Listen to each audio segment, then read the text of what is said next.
Hey everyone, welcome back to Work-Life Harmony. I have a new guest on today, and I'm not going to lie to you, I've been staring at my calendar all week, so excited to bring Skye on the show. Skye, I'm going to let you introduce yourself in a second. But for all of the listeners out there who have actually been diagnosed with ADHD, maybe you think you have it, but you don't have the official diagnosis. Maybe you have a loved one, as I do, in your house that has been diagnosed with it. I know I get this question a lot around, why is managing my time? Why is it hard for me to stay organized? Why do I struggle with procrastination when you have been diagnosed with ADHD? So, and I'm always the first to say, I am not an expert in this space, but I live with some and I work with a lot of women with it. So it brings me great pleasure to actually bring an expert to you all in this space here today. So Skye, welcome to the show. Yeah, thanks. It's really, really nice to be here. I was looking forward to this as well. Yeah, when we got your email in and I read what you do in your bio, I was like, oh, heck yeah, we got to get, and I'm sure we're probably going to have you on the show a number of times. So Skye, why don't you share your background with everybody a little bit, and then we'll jump into some questions here. Yeah. So I have a background in academia. Originally, I worked in adult education space, teaching, studying for about 8 years through psychology, sociology, public health. And then sort of later in my academic career, when I was doing postgrad, I got diagnosed with ADHD completely to my surprise. I went in for what I thought was dyslexia because it ran in my family and ended up with an ADHD diagnosis, and really had to take a look at everything I'd done in my 20s and what had really been going on, and sort of start to figure things out from there. Wow, interesting. And then tell us a little bit about the organization that you've now founded and the work that you do today. Yeah, no. So what happened essentially was I started working with the university, supporting postgraduates with ADHD. And then from there, I started working in schools. And then when the pandemic hit and we all went into lockdown, I started looking for an opportunity to do this more online. And that's when I discovered ADHD coaching. And I sort of built up the ADHD coaching process that we have today, and that we, work with other people we train who have ADHD as well, who also do ADHD coaching, and combine that with my research background to provide articles and references and some of that why, what's going on and why is this happening. Oh, that's such important work. And obviously, for those of you listening who couldn't tell, Skye, you're joining us from New Zealand, correct? Yes. Okay, yes, I am. Awesome. That is on my bucket list of places to go. Yeah. So I'd love to kind of kick things off. I think people today throw around ADHD kind of a little haphazardly as like a catch-all for anything and everything. So let's start with understanding, what does a diagnosis of ADHD actually mean? Yeah. So generally, to get diagnosed, and it's different in different countries, you have to go to a psychiatrist or a doctor. You have to go through something, the ADHD diagnosis that's in the DSM, that has certain expectations around, neurological differences, behavioral differences, and then you can get that diagnosis. It's a long process. You can be on a waiting list for, multiple months, sometimes up to a year. And so, what we do is we help people who either they have diagnosed ADHD or they have executive functioning difficulties and they think they might have ADHD. But that's sort of what the ADHD diagnosis looks like. And I have that, and all of our coaches have that. I love that all of your coaches have that, because I know sometimes I always tell people, like, don't go work with someone to teach you something if they themselves aren't experiencing it, and so I think that's amazing. I like that you brought up, because I was going to ask you about this, the term of, struggling with executive functioning. What does that mean as well? Because I hear it used sometimes. I'm like, I don't think they understand. I don't think they know what it actually means. Yeah. So, there's lots of different ways to explain it. We generally talk about it as, the neurologists are still discussing it and debating it, but essentially it's a difference in, dopamine is a big factor in there. We know that it's not getting processed, or it's not getting taken up in the same way as neurotypicals, which is what we tend to call people who don't have ADHD, or a neurological difference. And so then, that's one of the main reasons that people are experiencing this executive functioning. And executive functioning, the sort of principles that we focus on, because they're particularly an issue with a lot of people that we work with, is working memory difficulties. Are you remembering things that you've been asked to do? Issues with time blindness. Can you see time? We know from the research people with ADHD struggle with that. Transition times, and then dopamine as well. And those are kind of the main areas that we're supporting. I'm interested with the dopamine. What does that present as? In terms of how is that kind of the H side? Is that what tends to cause? I know, like in young children, because my daughter was just like always need to have a fidget or something like that. Yeah, it's that slight understimulation, and that's not just for people who have ADHD. It can also be for people who have ADD. Although the diagnoses are different, it's also called combined type now, and different kinds of types. So in terms of what that looks like, it is, as you said, it's that need for additional stimulation. And so what we do is we use things like the dopamine menu and other strategies to try and help you, if you have ADHD, to increase the amount of dopamine that you have in your life. We explain it as taking our fun very seriously, because it is how you get things done.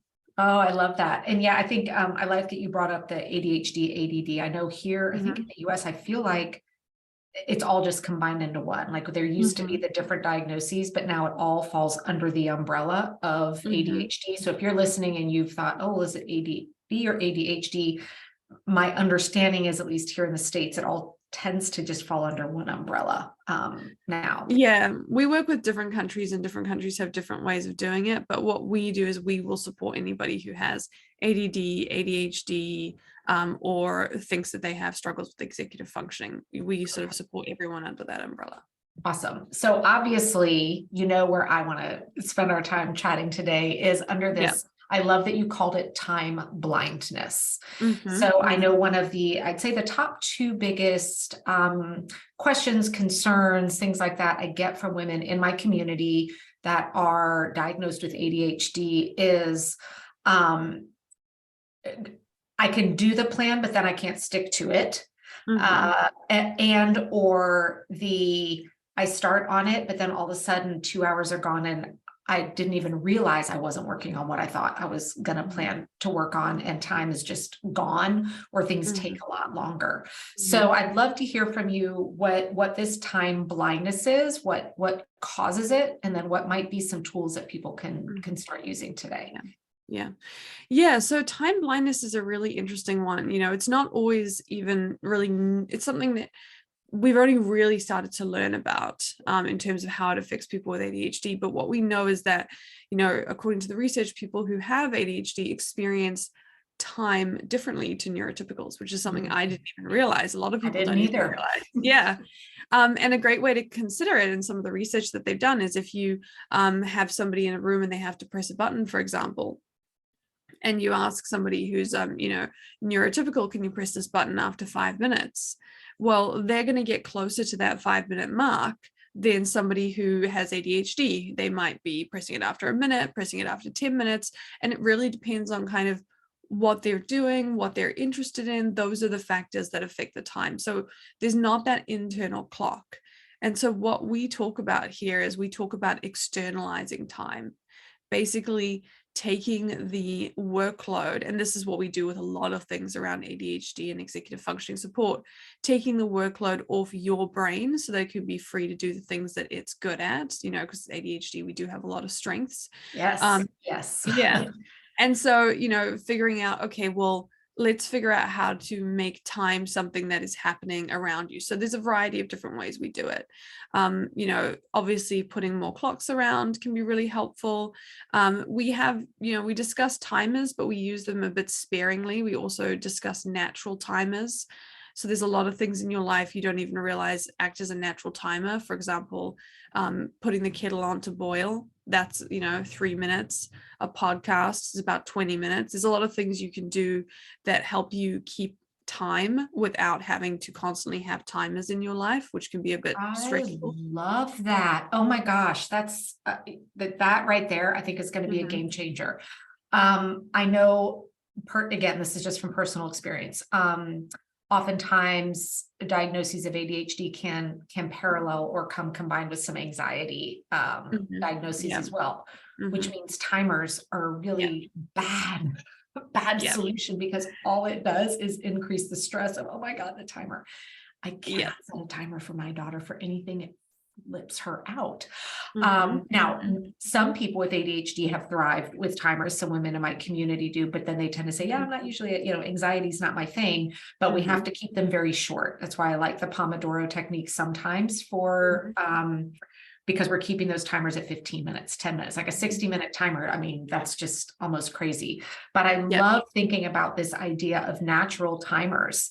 Mhm. So would this be kind of looking at what are events that you do in your life that tend to have a fairly structured amount of time, like you said, maybe making a cup of coffee, I love that you said putting the kettle on to boil, going for a run, like maybe you Mhm. exercise for the same amount of time. Are those the types of activities that then we say, hey, when that's done, then we move on to another task? Or how are you leaning into those natural timers?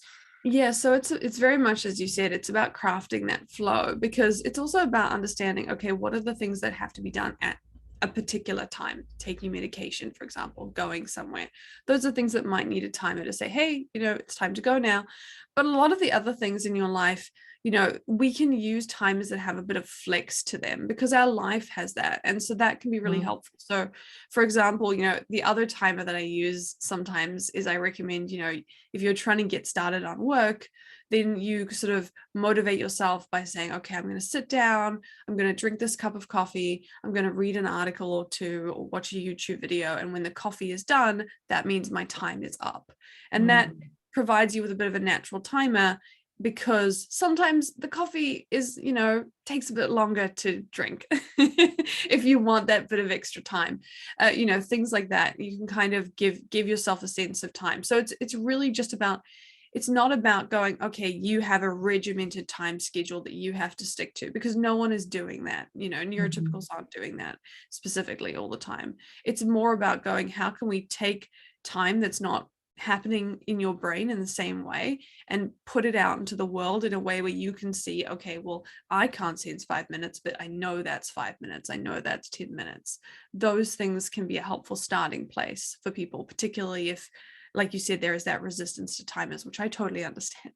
Yeah. And I love that you're tying it to something that does have like a natural built-in end timer, like the cup of coffee. Because if you just say, okay, I'm going to allow myself to sit down, read a couple articles and listen to a podcast, and then I'm going to get to work. Well, now you've opened up the door of 3 hours could pass, right? Because you could get down the Yeah. rabbit hole. But because you're tying it to that cup of coffee, even if you get distracted, all of a sudden your coffee's cold. That can be a trigger of like, oh, I've used my warm coffee time, so now it's time to move on.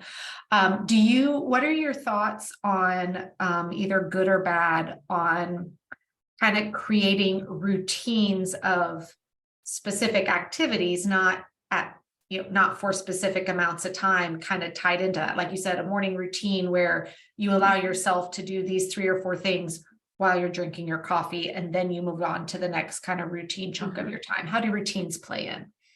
Yeah, so routines are really interesting with ADHD. They're sort of, particularly the morning routine, like you discussed, is kind of one of the first things we often talk about.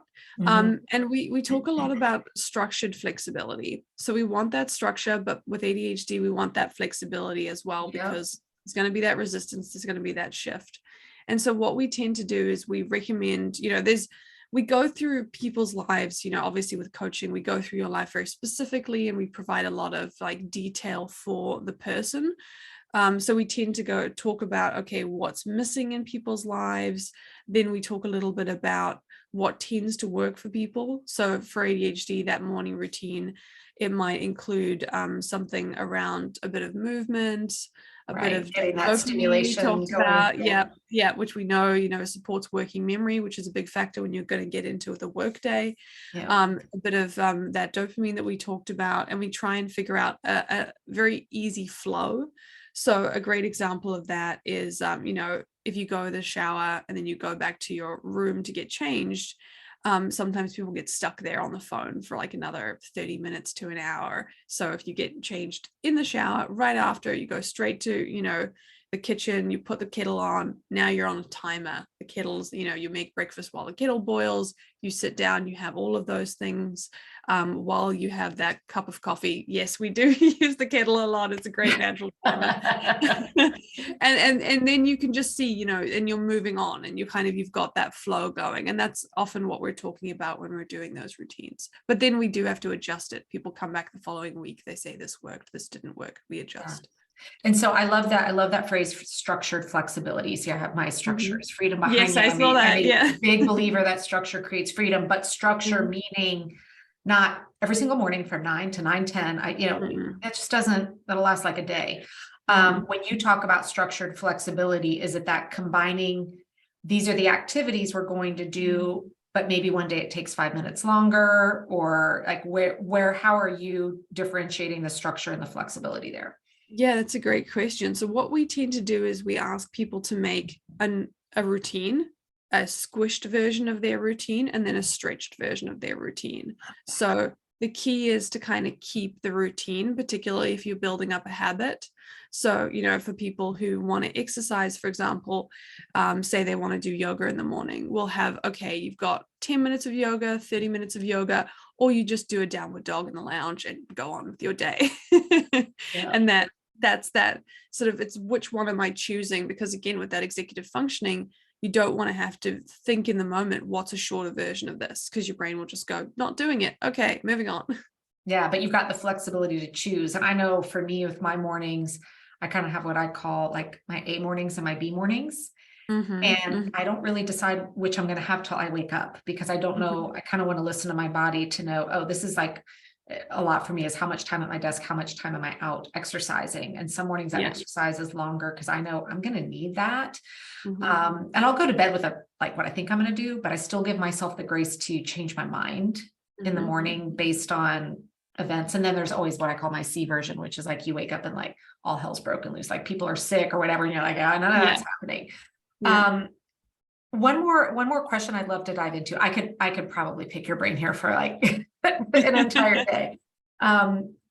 When the wheels fall off, like let's say you're kind of in a good flow, you've got your squished and stretched routines, you're starting to make some progress, and then something happens, a life event happens where really we have to step away from the routines, the order, the things that are keeping us making forward progress. I mean, like, worst case example, like the pandemic, right? That went on forever, but sometimes it's just an emergency, something's happened. Maybe there's a sick family member, maybe your car breaks down and now you don't have one for a couple days, but those things that tend to really disrupt us.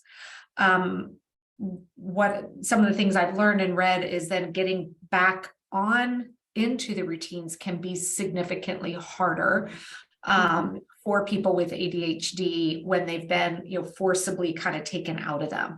What are some, number one, is that true or false? And then what are some tips on how to kind of get back in the flow again? Yeah.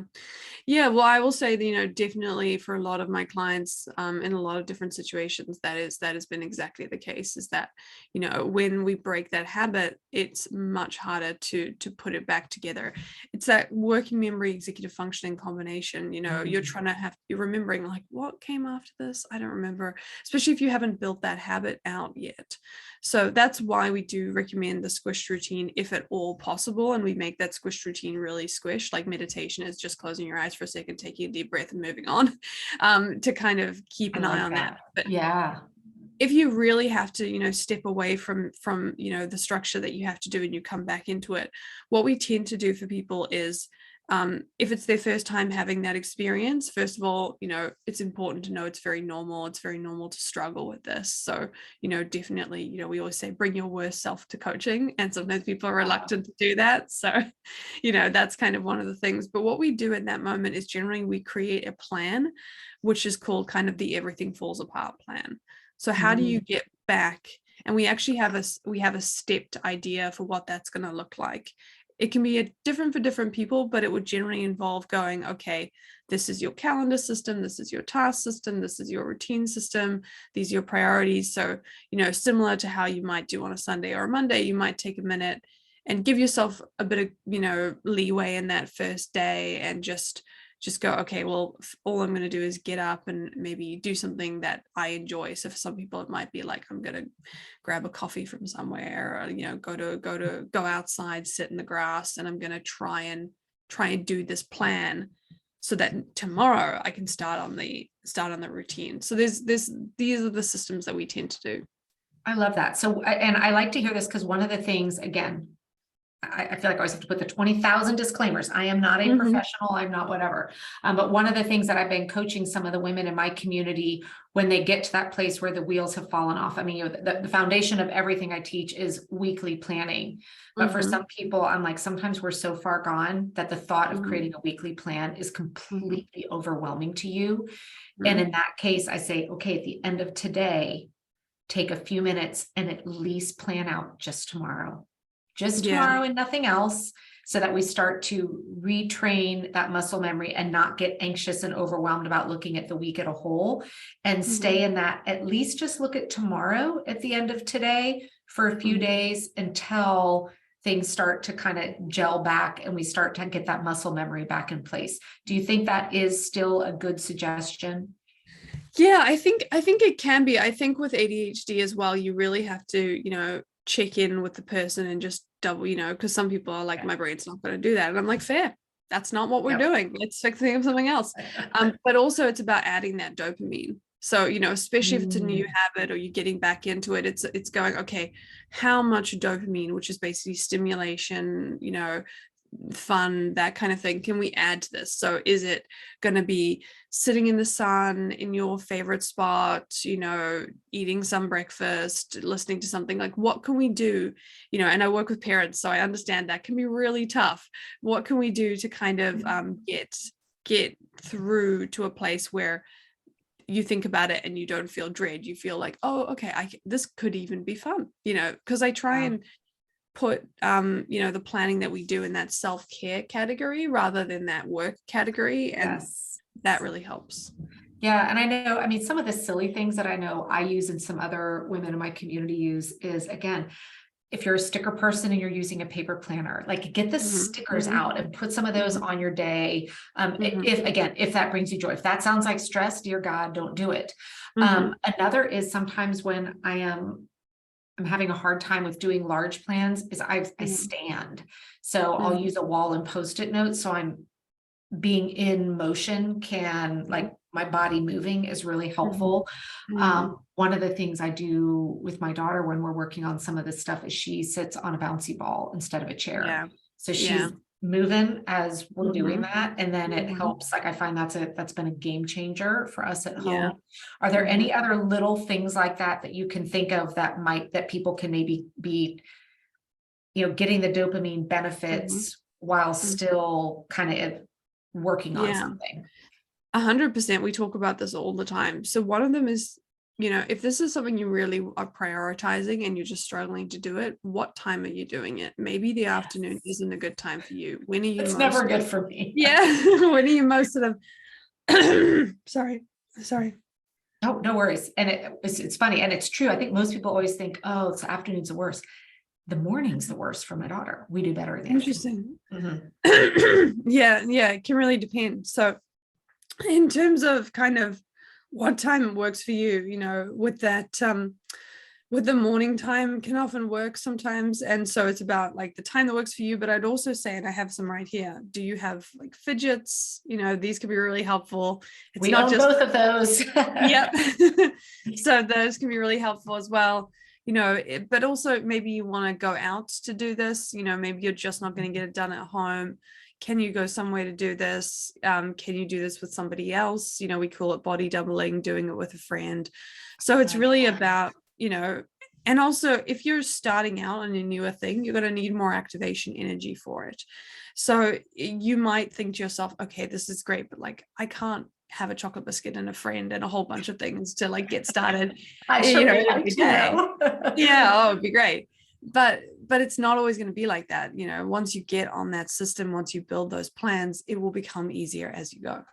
Yeah, I really like that buddy system idea, because you could even just FaceTime each other or hop on Zoom, if you can't physically be together, and carve that time out. And that way you're kind of working through it together and enjoying the companionship of Yeah, someone 100%. as well.